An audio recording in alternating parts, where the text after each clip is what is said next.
അല്ലാഹു സുബ്ഹാനഹു വ തആലയെ സംബന്ധിച്ചിടത്തോളം ഖബർ ജീവിതം എന്ന് പറയുന്നതിന് ഒരാൾ ഖബറിൽ എത്തിക്കൊള്ളണം എന്നില്ല. മരണാനന്തരം ഇനി ഉയർത്തെഴുന്നേൽപ്പ് നാൾ വരെ ഒരാളെ ഏത് നിലക്ക് ഇവിടെ സൂക്ഷിക്കപ്പെടുകയാണെങ്കിലും, കത്തിക്കപ്പെട്ട് വിതറപ്പെട്ടതാണെങ്കിലും, മത്സ്യത്തിന്റെ വയറ്റിൽ അകപ്പെട്ടത് തിന്ന് നശിപ്പിക്കപ്പെട്ടതാണെങ്കിലും, ഏത് രൂപത്തിൽ എങ്ങനെ നീ ഏതെങ്കിലും പക്ഷികൾ കൊത്തി വലിച്ചു കാർന്നതെന്ന് എല്ലുകൾ പോലും നശിപ്പിക്കപ്പെട്ട ആ നിലക്കാണെങ്കിലും, എന്തായിരുന്നാലും അള്ളാഹുവിനെ സംബന്ധിച്ചിടത്തോളം ഖബറിലെ അനുഭവങ്ങൾ ഒരാളെ അനുഭവിപ്പിക്കുന്നത് ഒട്ടും ഇതൊന്നും തടസ്സമല്ല. ഇത് നമ്മൾ മനസ്സിലാക്കിയിരിക്കണം. ഏറ്റവും പ്രധാനമായിട്ട് നമ്മൾ വിചാരിക്കേണ്ട ഖബറിലെ രക്ഷാ ശിക്ഷ എന്നൊക്കെ പറയുമ്പോൾ ഈ ഖബറിൽ അടക്കപ്പെട്ട ആളുകൾക്ക് മാത്രല്ലേ, അല്ലാത്തവർക്ക് അതൊന്നും ഉണ്ടാവില്ലല്ലോ. ബോഡി കിട്ടിയില്ലല്ലോ, എല്ലാം നശിപ്പിച്ചില്ലേ, എല്ലാം ധൂളിയാക്കി പറത്തിയില്ലേ.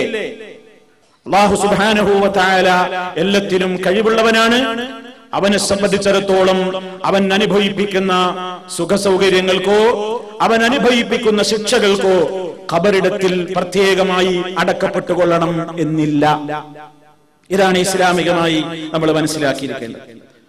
സഹോദരങ്ങളെ, ഒരു മനുഷ്യന്റെ മരണശേഷം അവന് പോയി കിടക്കാനുള്ള ആദ്യ കേന്ദ്രമാണ് ബർസഖിയായ ലോകത്തെ അവന്റെ ഖബർ. എല്ലാ രൂപത്തിലുള്ള കൂട്ടുകെട്ടുകളിൽ നിന്നും, കൂട്ടുകാരിൽ നിന്നും, സഹായികളിൽ നിന്നും, ബന്ധുമിത്രാദികളിൽ നിന്നും, എല്ലാവരിൽ നിന്നും ഒറ്റപ്പെട്ടുകൊണ്ട് വഹീദൻ ഫരീദൻ, ഏകനായി ഒറ്റക്കായിക്കൊണ്ട് ഈ സംസാരിക്കുന്ന സാധുവായ എനിക്കും നിങ്ങളിൽ ഓരോരുത്തർക്കും പോയി കിടക്കുവാനുള്ള കേന്ദ്രമാണ് ഖബർ. എപ്പോഴാണ് അവിടെ എത്തുക എന്നത് ഒരാളും അറിയുന്നവരല്ല. ഒരു ഖബർ കാണുന്ന അവസരത്തിൽ മനുഷ്യന്റെ മനസ്സിലുണ്ടാകേണ്ടുന്ന ഒട്ടേറെ ചിന്തകളുണ്ട്. മഹാന്മാരായ മുൻഗാമികളായ പണ്ഡിതന്മാർ, സഹാബത്തൊക്കെ ഖബർ കാണുമ്പോൾ അവർക്ക് വല്ലാത്ത ഭീതിയായിരുന്നു. ഖബർ കാണുന്നത് തന്നെ വലിയ ഭീതിയോടുകൂടെയാണ് അവർ കണ്ടിരുന്നത്. മഹാനായ ഉസ്മാൻ ഇബ്നു അഫ്ഫാൻ റളിയല്ലാഹു അൻഹുവിനെ കുറിച്ചുള്ള ചരിത്രത്തിൽ കാണാം, കാന ഉസ്മാൻ റളിയല്ലാഹു അൻഹു ഇദാ വഖഫ അലാ ഖബറിൻ ബകാ. ഉസ്മാൻ ഇബ്നു അഫ്ഫാൻ റളിയല്ലാഹു അൻഹു ഒരു ഖബറിന്റെ സമീപത്ത് പോയി നിൽക്കേണ്ടി വന്നാൽ ബകാ, മഹാനവറുകൾ കരയും. പൊട്ടിക്കരഞ്ഞുകൊണ്ട് ഹത്താ യബുല്ല ലിഹ്യതഹു, അവിടുത്തെ താടിരോമങ്ങൾ നനയുവോളം അവിടുന്ന് കരയും. കണ്ണുനീര് താടിരോമങ്ങളിലൂടെ ഒലിച്ചിറങ്ങുകയാണ്. അങ്ങനെ ഒരിക്കൽ മഹാനവറുകൾ ഖബറിന്റെ സമീപത്ത് നിന്നുകൊണ്ട് കരയുന്ന കാഴ്ച കണ്ടപ്പോൾ അദ്ദേഹത്തോട് ചോദിക്കപ്പെട്ടു, തദ്കുറുൽ ജന്നത വന്നാറ ഫലാ തബ്കി വതബ്കി മിൻ ഹാദാ. അല്ലയോ, തദ്കുറുൽ ജന്നത വന്നാർ, അങ്ങ് സ്വർഗത്തെയും നരകത്തെയും ഒക്കെ ഓർക്കാറുണ്ടല്ലോ. അങ്ങയുടെ അടുക്കൽ വെച്ച് സ്വർഗ നരകങ്ങളെ കുറിച്ചതല്ലെങ്കിൽ ഓർമ്മിപ്പിക്കപ്പെടാറുണ്ടല്ലോ. ഫലാ തബ്കി, അങ്ങ് പലപ്പോഴും കരയാറില്ല. വതബ്കി മിൻ ഹാദാ, എന്തേ അങ്ങ് ഖബർ കാണുമ്പോൾ ഇങ്ങനെ എപ്പോഴും കരയുന്നത്? എന്താണ് ഈ ഖബർ കാണുമ്പോൾ ഒരു പ്രത്യേകമായി അങ്ങ് വല്ലാതെ വിഷമം അനുഭവിക്കുന്നത്? മഹാനായ ഉസ്മാൻ റളിയല്ലാഹു തആല അൻഹു പറയാണ്, അതിന്റെ കാരണം അവിടുന്ന് പറയുന്നു, ഇന്ന റസൂലല്ലാഹി സ്വല്ലല്ലാഹു അലൈഹി വസല്ലമ ഖാല, അല്ലാഹുവിന്റെ റസൂൽ പറഞ്ഞിരിക്കുന്നു, ഇന്നൽ ഖബറ അവ്വലു മൻസിലത്തിൻ മിൻ മനാസിലിൽ ആഖിറ ഫഇൻ നജാ മിൻഹു ഫമാ ബഅദഹു അയ്സറു മിൻഹു വഇൻ ലം യൻജു മിൻഹു ഫമാ ബഅദഹു അശദ്ദു മിൻഹു. ഉസ്മാൻ റളിയല്ലാഹു തആല അൻഹു പറയാണ്, അല്ലാഹുവിന്റെ റസൂൽ പറയുന്നതായി ഞാൻ കേട്ടിരിക്കുന്നു. എന്താണ് റസൂൽ സല്ലല്ലാഹു അലൈഹി വസല്ലം പറഞ്ഞത്? ഇന്നൽ ഖബറ, നിശ്ചയമായും ഖബർ എന്ന് പറയുന്നത് അവ്വലു മൻസിലത്തിൻ മിൻ മനാസിലിൽ ആഖിറ, ആഖിറത്തിലേക്ക് പോകുന്നതിനിടയ്ക്ക് ഇറങ്ങി താമസിക്കാനുള്ള ഭവനങ്ങളിൽ ഒന്നാമത്തെ ഭവനം തന്നെ. ഒരു മനുഷ്യന്റെ മരണശേഷം അവനത് ആഖിറത്തിലേക്ക്, വിചാരണ കോടതിയിലേക്ക് പോവുകയാണ്. ആ വിചാരണ നേരിടാൻ വേണ്ടി അള്ളാന്റെ അടുക്കിലേക്ക് എത്തുന്നതിന്റെ മുമ്പേ അവൻ ഇറങ്ങി താമസിക്കാനുള്ള ഭവനങ്ങളിൽ ആദ്യ ഭവനം ഖബറാണല്ലോ.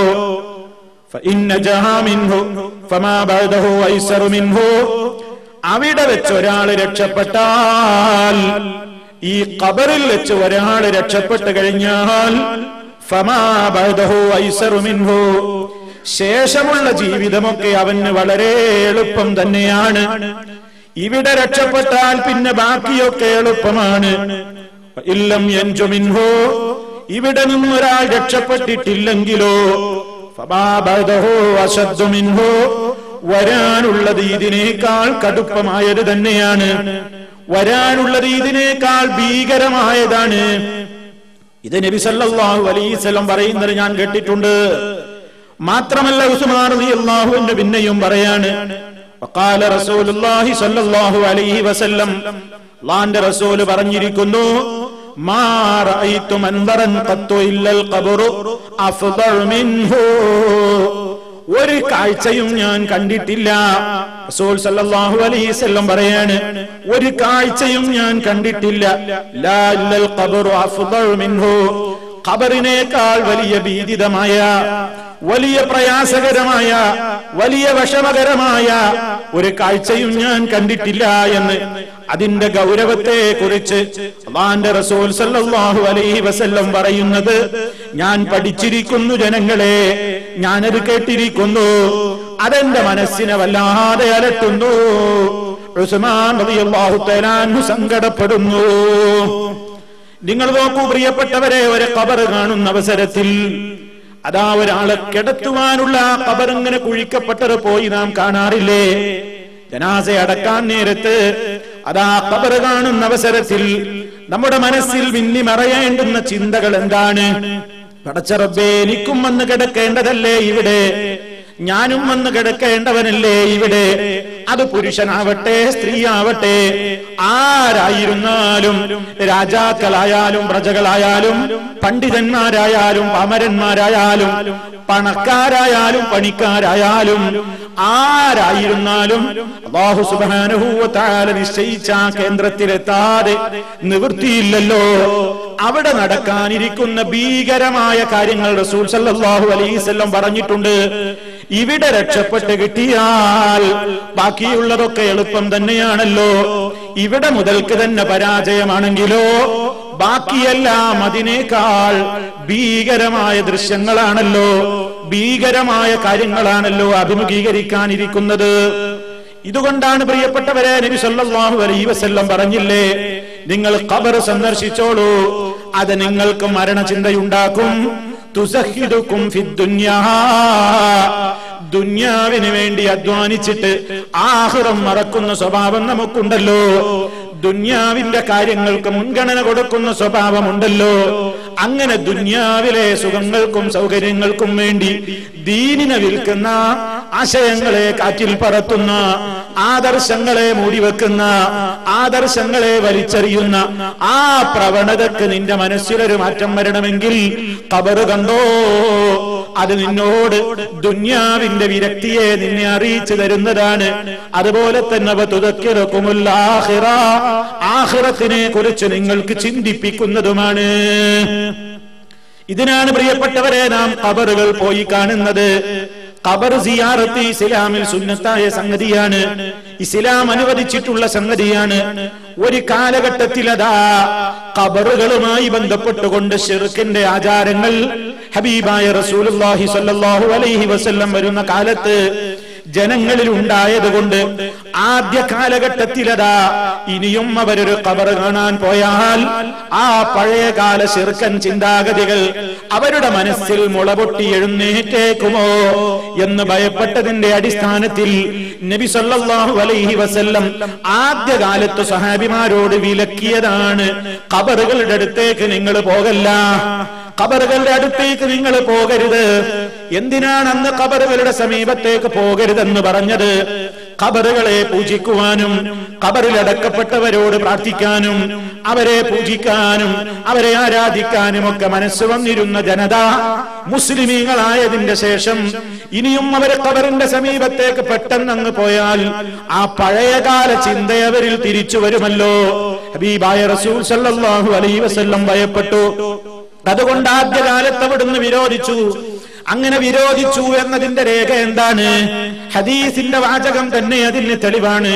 നബി സല്ലല്ലാഹു അലൈഹി വസല്ലം ഖബർ സന്ദർശനത്തെ അനുവദിച്ചുകൊണ്ടുള്ള നിർദ്ദേശം പറഞ്ഞ ഹദീസിന്റെ ആദ്യ ഭാഗത്ത് നമുക്ക് കാണാം, കുൻതു നഹൈതുകും അൻ സിയാറത്തിൽ ഖുബൂർ, ഞാൻ നിങ്ങളോട് ഖബറുകൾ സന്ദർശിക്കുന്നതിനെ വിലക്കിയിരുന്നു.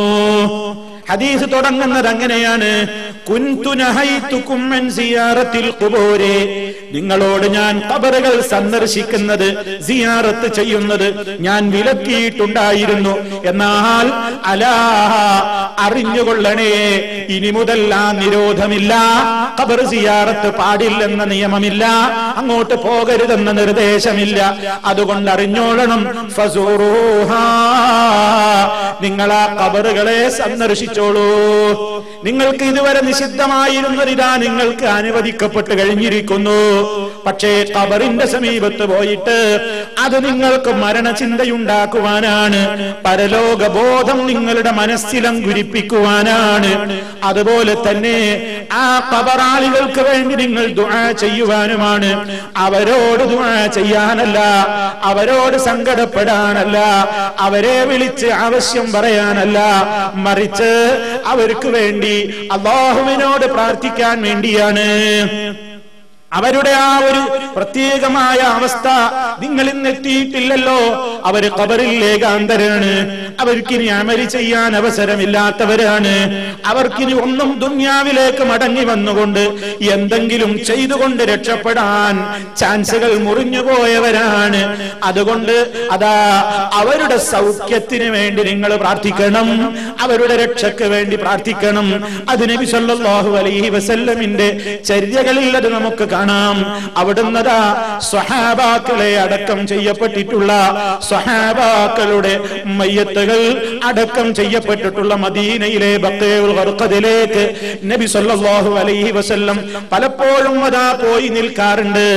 അവിടെ പോയി നിന്നുകൊണ്ട് അല്ലാഹുവിനോട് അതാ കൈ ഉയർത്തിക്കൊണ്ട് അവർക്ക് വേണ്ടി പ്രാർത്ഥിക്കാറുണ്ട്. ബഖീഇലുള്ള ആളുകൾക്ക് വേണ്ടി അല്ലാഹുമ്മ ഗ്ഫിർ, റബ്ബേ നീ പുറത്തു കൊടുക്കണേ, നബി സല്ലല്ലാഹു അലൈഹി വസല്ലം ദുആ ചെയ്തിട്ടുണ്ട്. അങ്ങനെ നബി സല്ലല്ലാഹു അലൈഹി വസല്ലം ആ ചര്യ കാണിച്ചു എന്ന് മാത്രമല്ല, ഖബറുകൾ സന്ദർശിക്കുന്ന അവസരങ്ങളിൽ ഞാൻ എന്താണ് പറയേണ്ടത്, അതല്ലെങ്കിൽ ആ ഘട്ടത്തിൽ എന്താണ് പറയേണ്ടത് എന്നിടത്ത് അസ്സലാമു അലൈക്കും അഹ്ലദ്ദിയാരി മിനൽ മുഅ്മിനീന വൽ മുസ്ലിമീൻ വ ഇന്നാ ഇൻഷാ അല്ലാഹു ബികും ലലാഹിഖൂൻ നസ്അലുല്ലാഹ ലനാ വലകുമുൽ ആഫിയ അൻതും സലഫുനാ വനഹ്നു ബിൽ അസർ എന്ന് തുടങ്ങുന്ന അവരോട് അഭിസംബോധന ചെയ്യുന്ന ഒരു രീതിയിൽ അതേ അവസരത്തിൽ അതവരെ കേൾപ്പിക്കാനോ അതല്ലെങ്കിൽ അവര് കേട്ടുകൊണ്ട് ഇങ്ങോട്ട് എന്തെങ്കിലും പറയാനോ ആ ഉദ്ദേശത്തിലൊന്നുമല്ല, അവർക്ക് രക്ഷ നൽകാൻ വേണ്ടി അല്ലാഹുവിനോട് പ്രാർത്ഥിക്കുകയാണ്, അവരുടെ സുഖത്തിന് വേണ്ടി ദുആ ചെയ്യുകയാണ്.